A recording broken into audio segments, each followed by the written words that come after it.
mediante este mecanismo de liberación de neurotransmisores de otra neurona sería el soma y las dendritas, en este caso, ¿no? En este caso estamos representando cómo esta sinapsis química que se encuentra aquí, que hemos explicado en la diapositiva anterior, hace que ingrese sodio a este nivel. Y a medida que se va alejando de la sinapsis, entonces hay menor cantidad de sodio porque difundió de este nivel o esta porción de la neurona hacia las zonas más alejadas de esta sinapsis. Resulta que aquí hay unos electrodos que registran la actividad eléctrica intracelular, o sea, dentro de la neurona. Y fíjense que este electrodo que está cerca de esta sinapsis registra una onda. Esta onda está dibujada en una gráfica en donde el eje de las X representa el tiempo y el eje de la Y representa el voltaje. Cuando ingresa sodio en esta sinapsis, ¿verdad? Este electrodo registra la onda a través del tiempo y hace que el voltaje que se encontraba a menos 70 milivoltios, que estaba negativa la neurona en reposo, a la entrada de sodio lo vuelve un poquito más positivo dentro de la neurona. Pasa de menos 70 a menos 40. Eso quiere decir que se vuelve menos negativo o más positivo. Y al mismo tiempo, cuando registra aquí el electrodo en esta parte de la neurona que está más alejado de la sinapsis, la onda es más negativa, o sea, con menos amplitud. Y cuando se registra a este nivel que está mucho más lejos de la sinapsis, fíjense que la amplitud de la onda se vuelve más mínimo. Fíjense que la onda aparece más rápido aquí en relación a esta que aparece más tardíamente y en relación a esta porque aparece más tardíamente.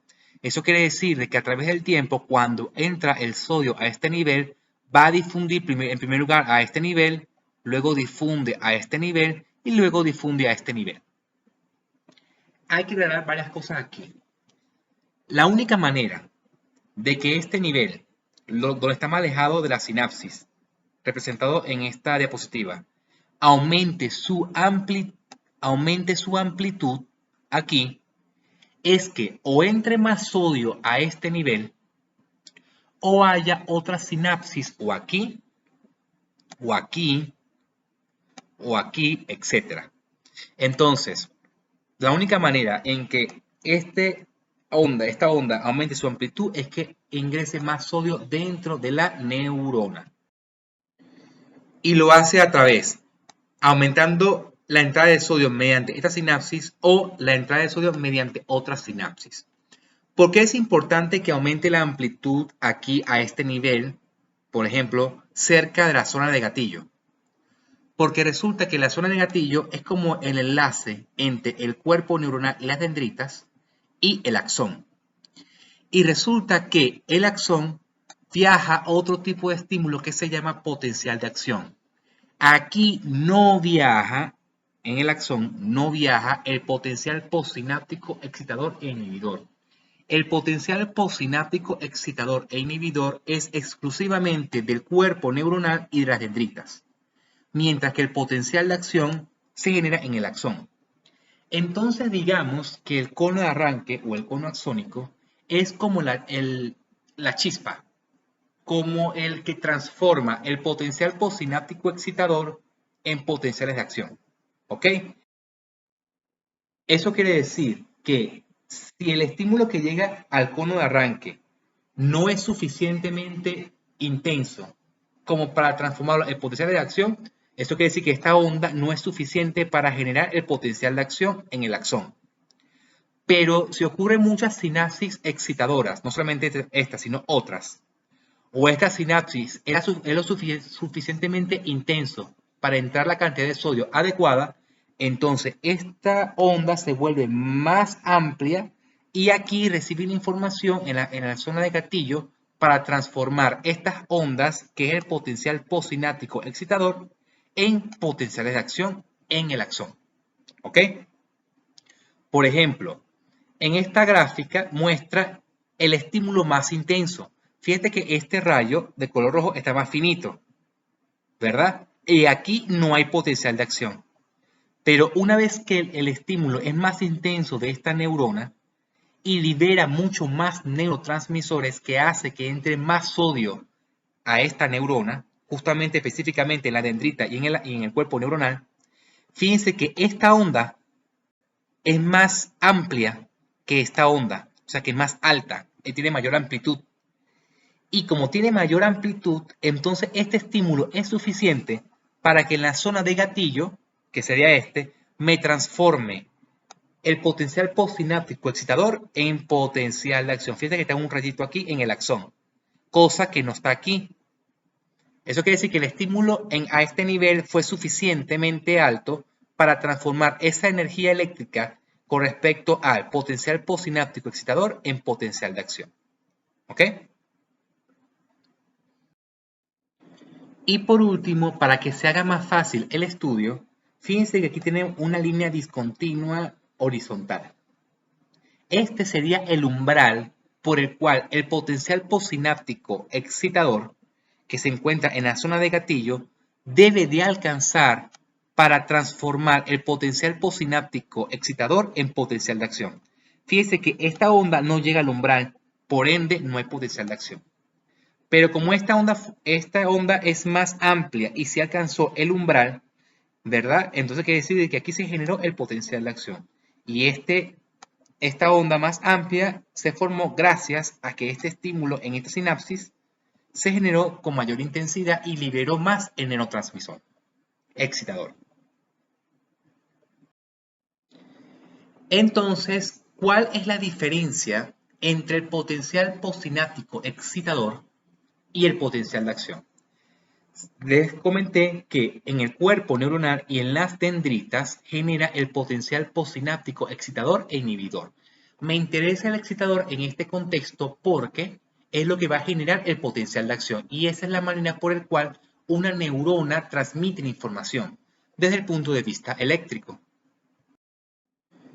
Entonces, de alguna manera, ciertos estímulos que, por ejemplo, se encuentran en la piel, que en la piel se encuentran neuronas, específicamente dendritas, entonces puede modificar la amplitud de la onda. Eso es característico de los potenciales postsinápticos, de que la amplitud de la onda puede variar o puede modificar, y eso es dependiente de la cantidad de estímulos que se genere en dicha zona y de cómo se libera bastante o menos neurotransmisores según el tipo de estímulo, entonces puede variar la onda. ¿Entendido? Al igual que aquí que el cuerpo neuronal. Fíjense que si hay mayor liberación del neurotransmisor, entonces mayor va a ser la amplitud de la onda. Si hay menor liberación del neurotransmisor, entonces hay menos liberación o menos va a ser la amplitud de la onda en cuestión de la menor liberación del neurotransmisor.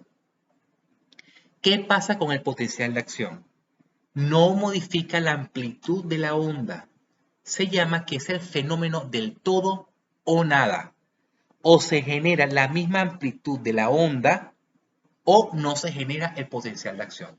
Eso quiere decir de que en el axón siempre va a permanecer la misma amplitud de la onda. ¿Ok?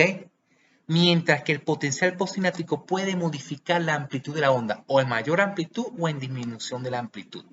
Porque aquí en lo que entra el sodio en el cuerpo neuronal y en las dendritas es dependiente del neurotransmisor. O sea que es un canal ligando dependiente de sodio. O sea que ligando dependiente porque depende del ligamiento del neurotransmisor.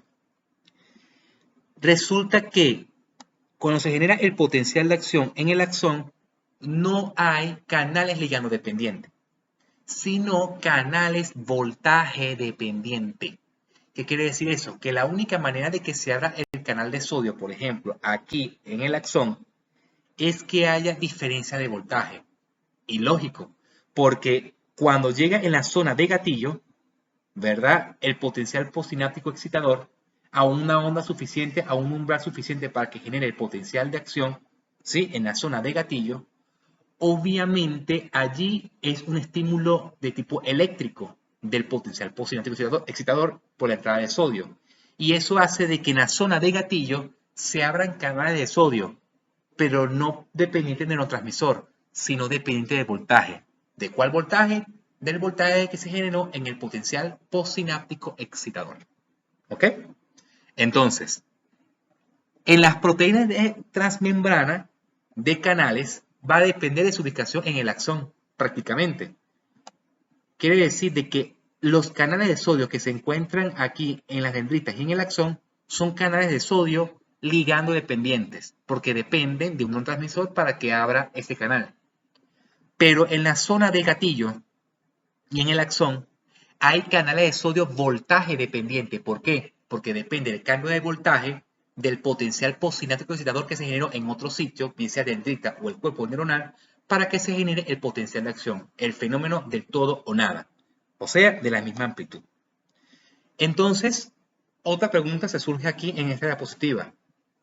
¿Qué pasa, por ejemplo, aquí, si hay mayor estímulo, entonces mayor va a ser la amplitud? Si menor va a ser el estímulo, entonces menor va a ser la amplitud. Entonces, ¿cómo se traduce eso en el axón? ¿Cómo se sabe la transmisión en el axón si hay mayor o menor estímulo en el cuerpo neuronal y las dendritas? Porque el potencial axón no puede modificar su amplitud, pero lo que hace el axón es variar en números de potenciales de acción. ¿Qué quiere decir? Entre mayor sea la amplitud del potencial postsináptico excitador, van a producir bastantes potenciales de acción en el axón. Y entre menos amplitud del potencial postsináptico excitador, entonces van a generar pocos potenciales de acción en el axón. Y por último, ¿por qué es importante la amplitud de esta onda en relación al axón? Porque imagínense este ejemplo.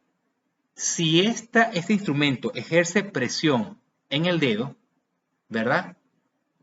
Depende. Si ejerce poca presión, entonces la amplitud de la onda va a ser poca. Y la transmisión del potencial de acción o el número de potenciales de acción en el axón va a ser poca. Pero si la presión es mucha en la piel, aumenta la amplitud de la onda en el potencial postsináptico excitador y va a generar muchos potenciales de acción en el axón. ¿Sí?